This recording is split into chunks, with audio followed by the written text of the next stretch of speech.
लेकिन फिर भी जो विकसित भारत और विकसित भारत में अमृतकाल और अमृतकाल के लिए जो सेवा, सुशासन और गरीब कल्याण, इस पे जो समर्पित 11 साल प्रधानमंत्री मोदी जी के नेतृत्व में कार्य हुआ है, वह स्वर्ण अक्षरों में लिखे जाने वाला कार्य हुआ है. It should be written in golden words, in golden letters, क्योंकि जो काम हुआ है वह अकल्पनीय और अद्वितीय. और इस बात को हमको ध्यान में रखना चाहिए कि किस तरीके से प्रधानमंत्री मोदी जी ने देश की राजनीति की संस्कृति, पॉलिटिकल कल्चर, देश के राजनीतिक संस्कृति, पॉलिटिकल कल्चर को उन्होंने परिवर्तित किया है. देश 11 साल पहले तुष्टीकरण पर और तुष्टीकरण के साथ साथ समाज को खंडित करके अपनी कुर्सी को सेव करना, यह एक राजनीतिक संस्कृति का तरीका बन गया था. लेकिन प्रधानमंत्री मोदी जी के आने के बाद जब मैं कहता हूं कि he change the political culture of the country, तो politics of performance, responsive government, responsible government, एक जिम्मेवार सरकार, एक जवाबदेह सरकार, और इसके साथ साथ हम ये कहेंगे कि पॉलिटिक्स ऑफ रिपोर्ट कार्ड, यानी हम अकाउंटेबल गवर्नमेंट, जो हम काम कर रहे हैं उसको हम जनता के सामने अकाउंट करते हुए चीज़ों को रखें. ये नई संस्कृति पैदा हुई और इसलिए मैं बड़े गर्व के साथ ये कह सकता हूँ कि पिछले 11 साल में मोदी जी के नेतृत्व में चलने वाली सरकार ने भारत की राजनीति की संस्कृति को बदलकर न्यू नॉर्मल, न्यू ऑर्डर को स्थापित किया है.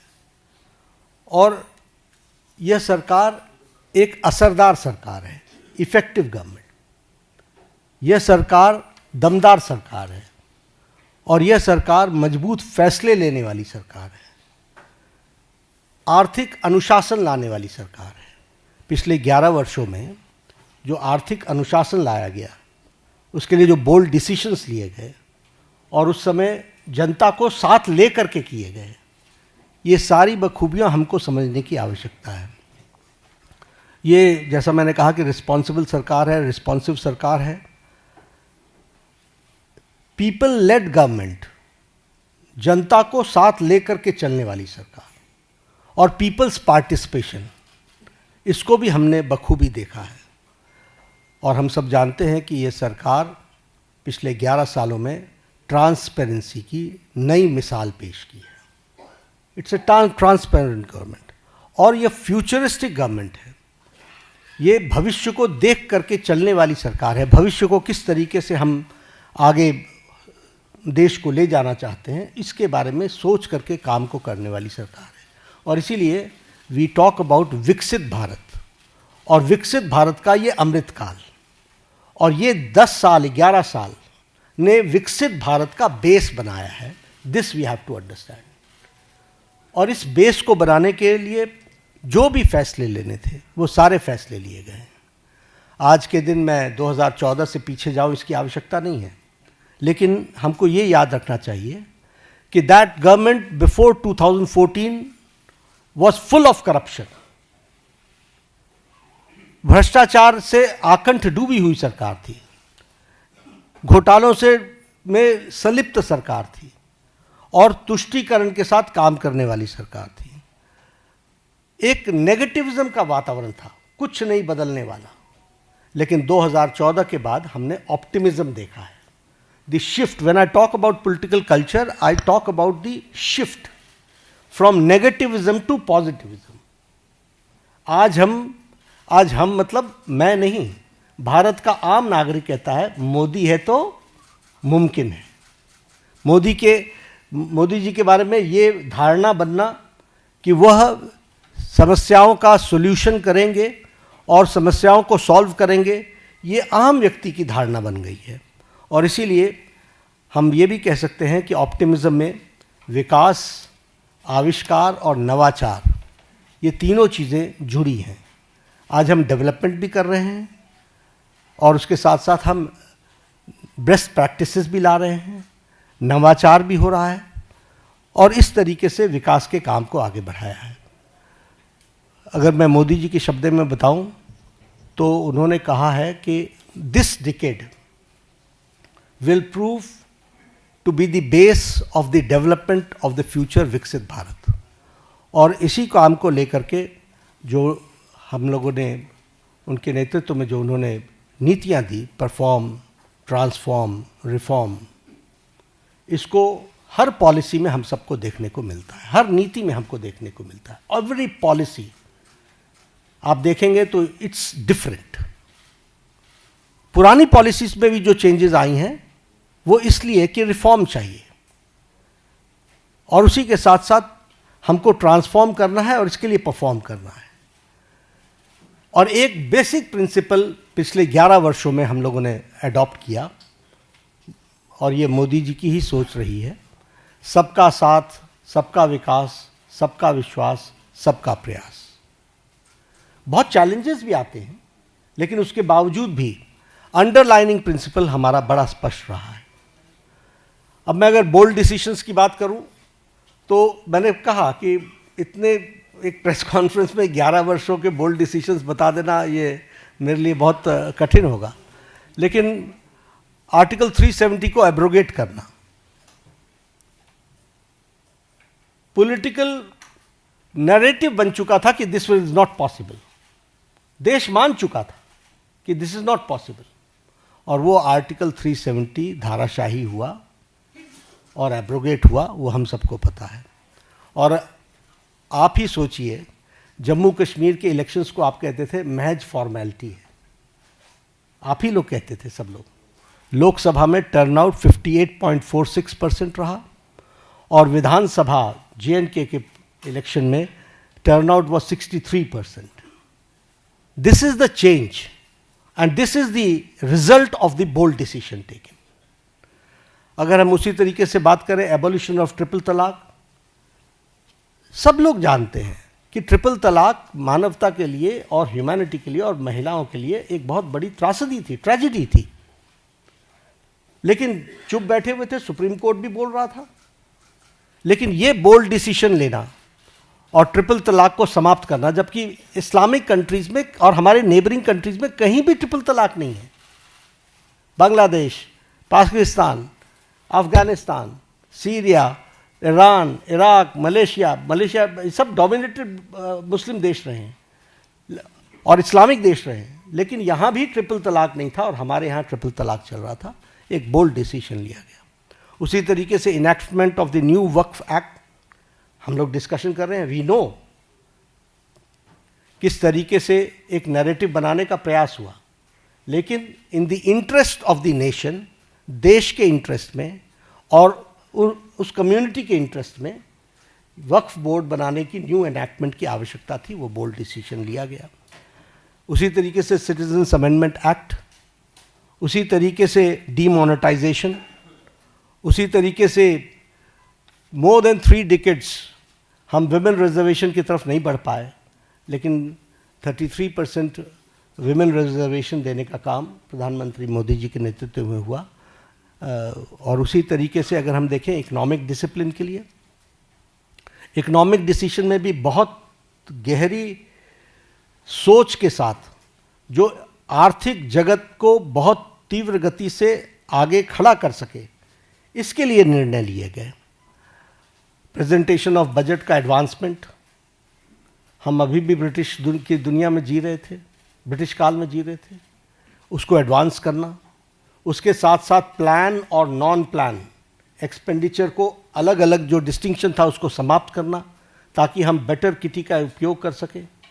हमारे अश्विनी जी बैठे हुए हैं, रेल बजट को एसिमिलेट करना और भारत की आर्थिक जगत को एक साथ कैसे देश के लिए डेवलप किया जा सकता है उसको करना। आप भी जानते हैं, हम भी जानते हैं कि हमारी इकॉनमी 10th से छलांग लगा करके 5th पर पहुंच गई और अब जो इंटरनेशनल मॉनेटरी फंड का जो अब नया डेटा आ रहा है वो हमको चौथे स्थान पर ला रहा है, और हम चौथे स्थान की तरफ हम अग्रसर हुए हैं, और हम कंसेक्यूटिव फोर्थ स्ट्रेट में हम अपने ग्रोइंग इकोनॉमी में इस ईयर भी हम सबसे आगे हैं। और उसी तरीके से हम देखें फास्टेस्ट ग्रोइंग इकोनॉमी के रूप में हमारा चौथा साल लगातार चल रहा है। Per capita income has increased by 67%, foreign exchange reserves has increased by 135%, exports at the record of to the US dollars is 825 billion, gross FDI rise is 106%, taxpayers का बेस बहुत इंक्रीज हुआ है वो 127%, और उसी तरीके से ग्रॉस डायरेक्ट टैक्स कलेक्शन ये भी 238% का इंक्रीज हुआ है। अगर एजेंसीज की बात करें तो bright spot international monetary fund Bharat की इकॉनमी को IMF बोलता है, वर्ल्ड बैंक हमारे को fastest growing economy major economy in the world कहता है, और वर्ल्ड इकोनॉमिक फोरम हमको वो कहता है कि India is all set for as a primary engine of the global economic growth in 2025 and 26। यानी सारी विपरीत परिस्थिति में भारत की इकॉनमी सुदृढ़ और सक्षम तरीके से आगे बढ़ रही है, ये हमको ध्यान में रखना चाहिए। जब हम रिस्पॉन्सिव गवर्नमेंट की बात करते हैं तो प्रोएक्टिव डिसीशंस एक नहीं अनेकों हुए, और राहत के काम में तो हम प्रधानमंत्री मोदी जी कभी पीछे नहीं रहे। फिर चाहे बात ऑपरेशन गंगा की हो और सिटीजन्स को यूक्रेन से लाने की बात हो, प्रोएक्टिव होकर के किसी और देश ने अपने सिटीजन्स की चिंता नहीं की, लेकिन इंडिया ने, और इंडिया ही नहीं, इंडियंस के साथ साथ इंडियन फ्लैग के साथ साथ कई दूसरे देश के लोग भी यूक्रेन से बाहर आए। तो यह एक पॉजिटिव नोट के साथ उसी तरीके से हमारे वंदे भारत मिशन, जिसमें 67 लाख लोगों को कोविड के दौरान स्वदेश भारत वापस लाने का काम हुआ है। ऑपरेशन देवी शक्ति में अफ़गानिस्तान से लोगों को वापस लाए, ऑपरेशन राहत में यमन से हम लगभग 5000 जो हमारे इंडियन सिटीजन्स थे उनको लेकर के आए, और उनके साथ साथ 41 नेशंस के जो दूसरे सिटीजन्स भी फंसे हुए थे उनको भी मोर देन 1000 उनको भी निकाल करके लेकर के आए। ऑपरेशन मैत्री में नेपाल में हम अर्थक्वेक में सबसे आगे रहे, we were the first to reach and land in Kathmandu, और हम लोगों ने राहत कार्य किया। और अगर मैं ऑपरेशन वैक्सीन मैत्री की बात करूं तो ये बार बार मैं याद दिलाना चाहता हूं कि मोर देन 150 कंट्रीज़ में हमने वैक्सीन को पहुंचाया, और हमने कोशिश की कम से कम 48 कंट्रीज़ को तो फ्री वैक्सीन दी गई है, और ये वैक्सीन मैत्री में भी हम प्रोएक्टिव रहे। कोविड मैनेजमेंट पर मैं ज़रूर बोलना चाहूँगा, क्योंकि जब मैं रिस्पॉन्सिबल और रिस्पॉन्सिव गवर्नमेंट की बात करता हूँ, देखिए ये पेंडेमिक सारी दुनिया के लिए आया था। ये पेंडेमिक इस शताब्दी का सबसे बड़ा पेंडेमिक रहा, और इस पेंडेमिक में विभिन्न कंट्रीज़ ने अपने अपने तरीके से रिस्पॉन्ड किया, क्योंकि इसके रिस्पॉन्ड करने का कोई तरीका नहीं था, सब ने अपने अपने तरीके से रिस्पॉन्ड किया। लेकिन जो मोदी जी के नेतृत्व में भारत ने जिस तरीके से कोविड को रिस्पॉन्ड किया, किसी कंट्री ने नहीं किया, और किसी कंट्री, हर एक जगह कोविड की लड़ाई सरकार ने लड़ी। भारत में मोदी जी ने कोविड की लड़ाई जनता के साथ मिलकर के लड़ा।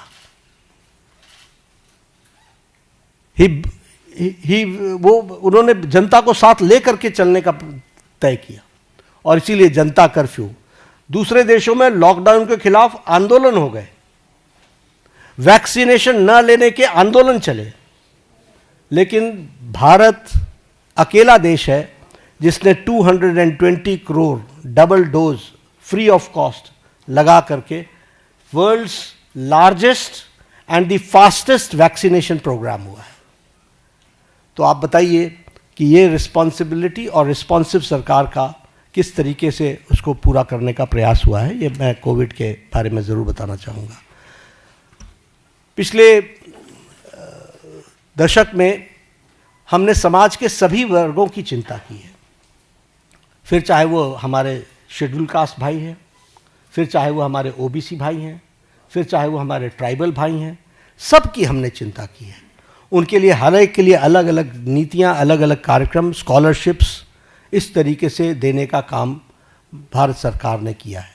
अब यहाँ पर मैं स्कीम्स गिनाना शुरू करूँगा तो एक झड़ी लग जाएगी, लेकिन all schemes dedicated to SC, ST और हमारे OBC भाई, इनके लिए चिंता की गई। उसी तरीके से महिलाओं के लिए विशेष करके ध्यान दे करके विमेन लेड गवर्नमेंट, विमेन को आगे रख कर के बढ़ाने का काम करना, यह काम भी हमारी सरकार ने बखूबी किया है। और जब हम ये विमेन की बात करते हैं, फिर हेल्थ के सेक्टर में आप ले लीजिए, right from conception to delivery, फिर डिलीवरी के बाद vaccination, all programmes have been taken by government of India, all programmes. उसी तरीके से मैटरनिटी लीव, उसको 12 से 26 वीक्स तक बढ़ाना विथ सैलरी, विथ पेमेंट, और उसके साथ साथ बच्चे पैदा होने पर उनको मातृवंदना में योजना के साथ फाइनेंशियली सपोर्ट करना, ये सारी चीज़ें बताती है। और उसी तरीके से अगर हम देखें तो महिलाओं को, फिर चाहे आपने देखा इसरो में भी जब तस्वीर आई, जब चंद्रयान पे उतरा था, तो सबसे ज़्यादा आपको वहाँ पर साइंटिस्ट महिलाएं दिखी थी। अगर आप देखें तो पायलट्स बनाने से लेकर के, आर्मी में कमीशन देने से लेकर के, NDA में भर्ती से लेकर के, अभी NDA से भी पास आउट हो गए हमारे गर्ल स्टूडेंट्स, गर्ल कैडेट्स, सैनिक स्कूल में ऑल 73, 76 हमारे जो सैनिक स्कूल्स हैं, 73 सैनिक स्कूल्स, उसमें उनको एडमिशन मिलना। इसके साथ साथ लखपति दीदी, और लखपति दीदी के साथ साथ हमारे सेल्फ हेल्प ग्रुप्स को प्रमोट करना। तो समाज के जो वर्ग जिनको थ्रस्ट देना चाहिए था, वो थ्रस्ट देने का काम 11 साल में हुआ है। SC, ST, OBC और हमारे महिला वर्ग को की मेन स्ट्रीमिंग करने का काम हुआ है। स्कीम्स के बारे में अगर मैं बात जैसे बार बार कर रहा हूँ कि it will be very difficult for me कि मैं उनके आंकड़े रखने लगूँ और स्कीम्स को रखने लगूँ तो बड़ा लंबा समय चला जाएगा। जब मैं अकाउंटेबल गवर्नमेंट की बात करता हूँ तो हमने अपनी रिस्पॉन्सिबिलिटी प्रधानमंत्री मोदी जी ने ली, गरीब कल्याण। अब ये गरीब कल्याण स्लोगन नहीं था, 70 साल से गरीबी हटाओ का नारा लेकर के हम नहीं चले रहे, हमने गरीब कल्याण करके दिखाया है। और आंकड़े इस बात के सबूत हैं कि 25 करोड़ लोग आज गरीबी की रेखा से बाहर आ चुके हैं। और ये मेरे आंकड़े नहीं हैं, ये आंकड़े नीति आयोग के हैं, ये आंकड़े इंटरनेशनल फोरम्स के, इकोनॉमिक फोरम्स के हैं। और उसी तरीके से extreme poverty has dropped by 80% decline.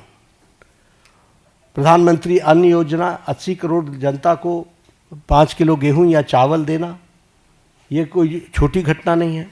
Awas Yojana, Awas Yojana में 4 करोड़ घरों को, आप ही जब अपने ट्रैवल करते थे गांव में तो आपको खपड़ैल के मकान दिखते थे, फूस के मकान दिखते थे, आज आपको पक्के घर दिख रहे हैं।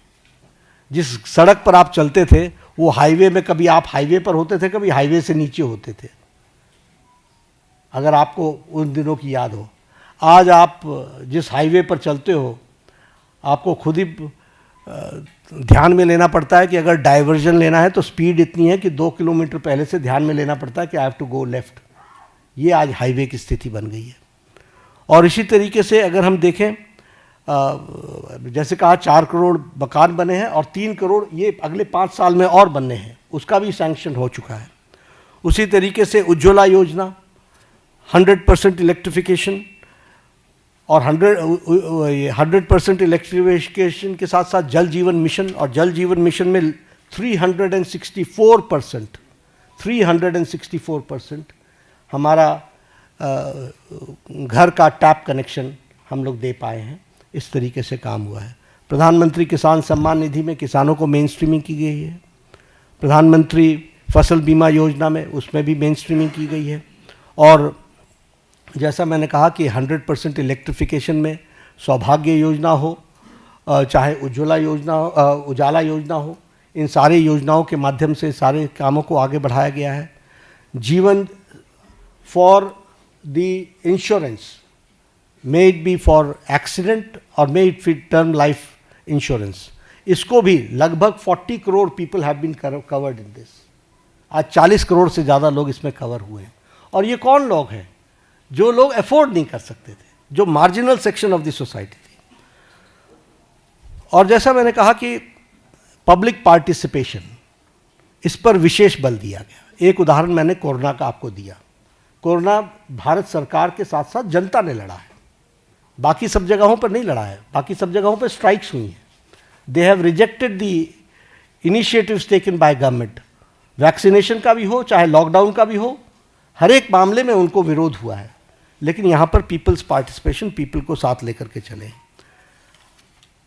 और अगर मैं बात करूँ तो डीमोनेटाइजेशन की, मुझे याद है उस समय हमारे राजनीतिक दल लाभ उठाने के लिए किस तरीके से जनता को उकसा रहे थे। आप भूल गए होंगे, मैं भूलता नहीं, किस तरीके से जनता को उकसा रहे थे।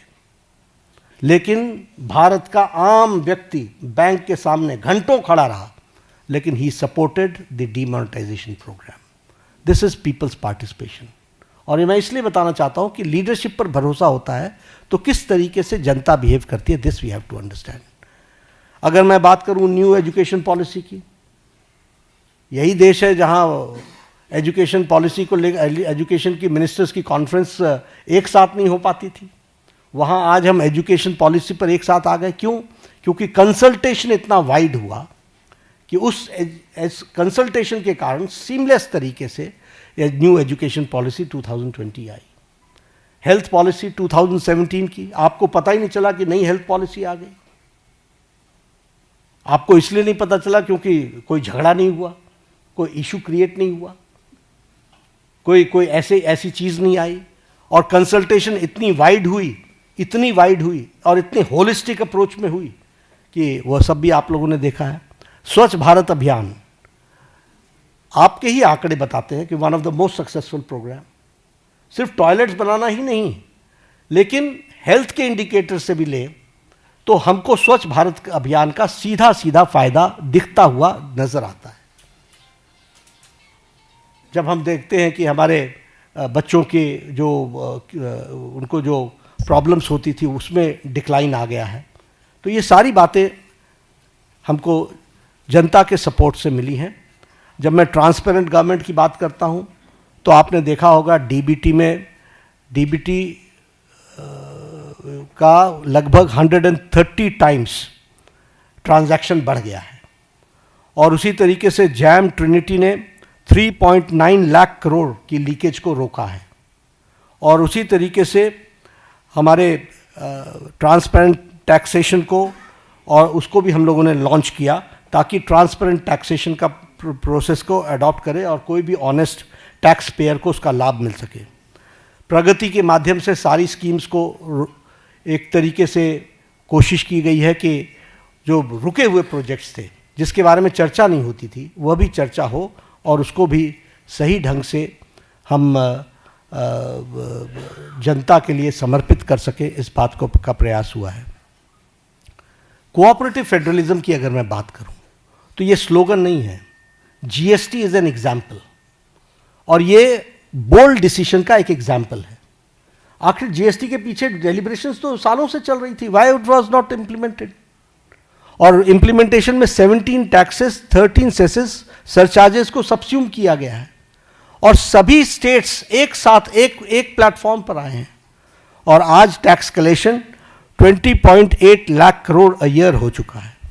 उसी तरीके से टैक्स डिवोल्यूशन को स्टेट्स को 283% बढ़ा है। हमारे स्टेट्स, आपको मालूम है कि राजनीतिक कारणों से कुछ लोग हमेशा चर्चा करते रहते हैं स्टेट्स की अनदेखी हो रही है, स्टेट्स की अनदेखी हो रही है। The increase is 283% increase. और मैं बतौर हेल्थ मिनिस्टर कहता हूं कि जब भी कोई आता है हम हमेशा सबको बोलते हैं finance is not the problem, implementation is your problem. आप उसको इम्प्लीमेंट करो, फाइनेंस की कोई प्रॉब्लम नहीं है। और इसको हम करके दिखा रहे हैं।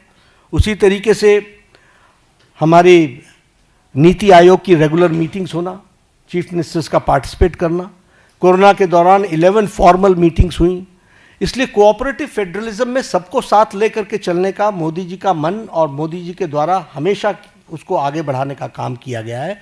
और स्टेट्स को, और प्रधानमंत्री जी ने तो कई बार कहा है कि अगर देश को आगे बढ़ाना है तो हमको प्रदेशों को आगे बढ़ाना पड़ेगा। और ये एस्पिरेशनल डिस्ट्रिक्ट्स के लाने के कॉन्सेप्ट किसने दिया? ये मोदी जी ने दिया। ये स्टेट्स के ही तो डिस्ट्रिक्ट्स हैं जिनको मेन स्ट्रीमिंग करने का और उनको ताकत देने का काम किया जा रहा है। फ्यूचरिस्टिक गवर्नमेंट है। और फ्यूचरिस्टिक गवर्नमेंट अगर हम कहते हैं तो चाहे वो इंडिया का एआई मिशन हो, फिर चाहे वो हमारा स्कीम्स को आगे बढ़ाने का हो, चंद्रयान 3 हो, आदित्य L1 हो, या फिर गंगायान मिशन हो, ये सब देश को फ्यूचरिस्टिक दृष्टि से कैसे देख रहे हैं उसका एक जीता जागता तस्वीर है। और फ्यूचरिस्टिक गवर्नमेंट का सबसे बड़ा एग्जाम्पल है विकसित भारत की कल्पना को साकार करना। उसके लिए हम कटिबद्ध हैं, उसको हम आगे बढ़ा रहे हैं। एक बात और मैं कहना चाहूँगा कि प्रधानमंत्री मोदी जी ने हर समस्या को सामने से कन्फ्रंट किया है। He has confronted from the front, कभी इधर उधर की बात नहीं की है। और आज मैं इसकी चर्चा ज़रूर करना चाहूँगा और आपको याद दिलाना चाहूँगा। एग्जाम्पल्स मेरे पास बहुत हैं, लेकिन जब उरी की घटना घटी तो प्रधानमंत्री जी ने अपने भाषण में कहा था, इसका जवाब दिया जाएगा। For the first time a prime minister ने अपने दुश्मन को सीधा सीधा संकेत किया। यह पहली बार किसी प्रधानमंत्री ने किया। आप सब लोग इंटरनेशनल पॉलिटिक्स को समझते हैं, इसके वाक्य का अर्थ समझना चाहिए। और उसके बाद सर्जिकल स्ट्राइक हुआ। जब पुलवामा की घटना घटी तो आप शब्द याद कीजिए, प्रधानमंत्री जी ने कहा था कि तुमने बहुत बड़ी गलती कर दी है, इसका खमियाजा तुमको भुगतना पड़ेगा। और उसके बाद बालाकोट का एयर स्ट्राइक हुआ। इस बार बिहार में पटना में, सिवान था शायद, मधुबनी में उन्होंने क्या कहा? उन्होंने कहा कि तुम्हें कल्पना से भी बाहर जवाब दिया जाएगा। और आपको मालूम है कि उनके ठिकाने, टेररिस्टों के ठिकाने और उनके एयरबेस सारे के सारे ध्वस्त कर दिए गए बियॉन्ड उनकी कल्पना से। तो और ये न्यू नॉर्मल बन गया है। This is the new normal. प्रधानमंत्री जी ने इस कन्फ्रंट करते हुए सामने से कहा है, एक स्पष्ट रूप में कहा है कि कोई भी टेररिस्ट घटना को एक्ट ऑफ वॉर समझा जाएगा। और साफ कहा है कि ये न्यूक्लियर वॉर की गीदड़ भभकी बंद करो। और साफ कहा है कि टेररिस्ट और टेररिस्ट को संरक्षण देने वाले में अंतर नहीं समझा जाएगा। तो हमें समझना चाहिए कि हम, चाहे वो कोरोना की घटना हो, चाहे वो टेररिज्म की घटना हो, किसी भी घटना को कन्फ्रंट इस सरकार ने पिछले 11 सालों में सामने से किया है और उसका मुंहतोड़ जवाब दिया है। अगर मैं लेफ्ट विंग टेररिज्म की लेफ्ट विंग एक्सट्रीमिज्म की बात करूं, नक्सलाइट्स की बात करूं, मैं 6 साल छत्तीसगढ़ का प्रभारी रहा हूं। मैंने कोंटा, सुकमा, बीजापुर, नारायणपुर, दंतेवाड़ा, ये सारे डिस्ट्रिक्ट्स घूमे हुए हैं, अच्छे तरीके से नाइट स्टे किया है। मुझे मालूम है कि नक्सलाइट प्रोन एरिया की हालत क्या होती है। लेकिन आपको जानकर के खुशी होगी कि affected districts have declined from 126 to 18 districts. और सारे top left wing extremist leaders eliminate हो चुके हैं। और हमारा रिडक्शन ऑफ वायलेंस 53% है। जो फेटलिटीज सिक्योरिटी फोर्सेस की होती थी उसका रिडक्शन 72% है और रिडक्शन ऑफ डेथ 70% है।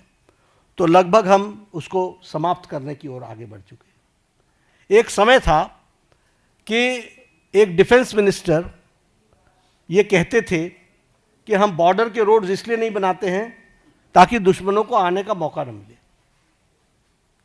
और आज बॉर्डर रोड्स में 8,000 किलोमीटर्स के बॉर्डर रोड्स और ब्रिजेस के बनाने का काम, और उसको भी परमानेंट ब्रिजेस बनाने का काम लगभग 400 बने हैं। अटल टनल की बात करें, अगर सेला टनल की बात करें या शिकुनला टनल की बात करें, ये मेजर ब्रिजेस हैं जो हमारे को सिक्योरिटी के एंगल से बहुत महत्वपूर्ण है और जो देश की सिक्योरिटी के लिए काम कर रहे हैं।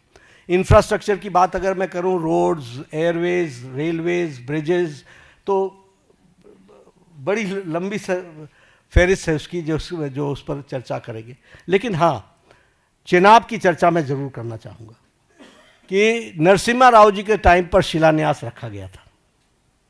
देखिए गवर्नमेंट के एक्शन को, नरसिम्हा राव जी के टाइम पर 1995 में रखा गया था, और इसको अटल जी ने project of national importance declare किया, और पूरा करने का काम प्रधानमंत्री मोदी जी ने 6 जून को, अभी 3 दिन पहले, उसको पूरा किया। वो भी हमको ध्यान में रखना चाहिए। तो इसलिए समस्याओं को टालते रहना ये इस सरकार की न रीति रही न नीति रही। सरकार ने समाज के सभी वर्गों की चिंता करते हुए कोशिश की कि उनके जीवन में सुधार हो, और आज पूरी ताकत के साथ हम विकसित भारत की ओर एक लंबी छलांग लेने के लिए तैयार हुए हैं। पिछले 11 वर्षों में मैंने पहले कहा कि अनइमेजिनेबल, जो किसी ने कल्पना नहीं की थी, वो काम हुए हैं। और इसके साथ साथ पिछले 11 साल में देश को एक विकसित भारत की तरफ ले जाने में और समाज के सभी वर्गों को साथ लेकर के चल करके आगे बढ़ने में प्रधानमंत्री मोदी जी का नेतृत्व सफल रहा है। और आज 11 साल पूरे होने पर मैंने कोशिश की, it is very difficult to comprehend the whole work done in last 11 years, but I've tried to point out some major things, and I've tried to highlight the issues, the policies and programs जिनके माध्यम से इस कार्य को पूरा करने का काम प्रधानमंत्री मोदी जी ने किया है। धन्यवाद। बहुत बहुत धन्यवाद आदरणीय राष्ट्रीय अध्यक्ष जी। अभी अध्यक्ष जी के भाषण के दौरान, प्रेस वार्ता के दौरान ही बहुत बड़ी संख्या में आप लोगों के मैसेज आए हैं, सवालों के दौरान 11 सालों में मोदी सरकार की जो उपलब्धियां रहीं उनको एक एक करके गिनवाया। आपको बता दें, भारतीय जनता पार्टी के राष्ट्रीय अध्यक्ष जेपी नड्डा ने बीजेपी के 11 साल के कार्यकाल की उपलब्धियों को एक एक करके गिनवाया और साथ ही कई बड़ी बातों पर प्रकाश डाला है। उन्होंने कहा प्रधानमंत्री मोदी ने हर समस्या का सामना किया। ये 11 साल बीजेपी के लिए बेमिसाल रहे हैं, खासकर SC, ST, OBC और इस समाज के लोगों को मेन धारा में लाने के लिए भारतीय जनता पार्टी, खासकर मोदी जी ने बहुत काम किया है। तो आपको बता दें, सबका साथ सबका विकास भारतीय जनता पार्टी की प्राथमिकता रही है। महिलाओं के लिए हमारी सरकार ने काफ़ी काम किया और 11 सालों में देश की तरक्की और विकास के लिए ये पार्टी हमेशा से अग्रसर रही है। ये प्रेस ब्रीफिंग में भारतीय जनता पार्टी के राष्ट्रीय अध्यक्ष जेपी नड्डा की तरफ से कहा गया। और पहलगाम हमले के बाद भी उन्होंने कहा कि देखिए, जिस तरीके से पाकिस्तानी अटैक भारत में हुआ, उसके बाद लगातार मोदी सरकार एक्टिव रही, मुंहतोड़ जवाब दिया। और पहलगाम हमले के बाद भी प्रधानमंत्री ने उन्हें चेताया कि इस बार मुंहतोड़ जवाब दिया जाएगा।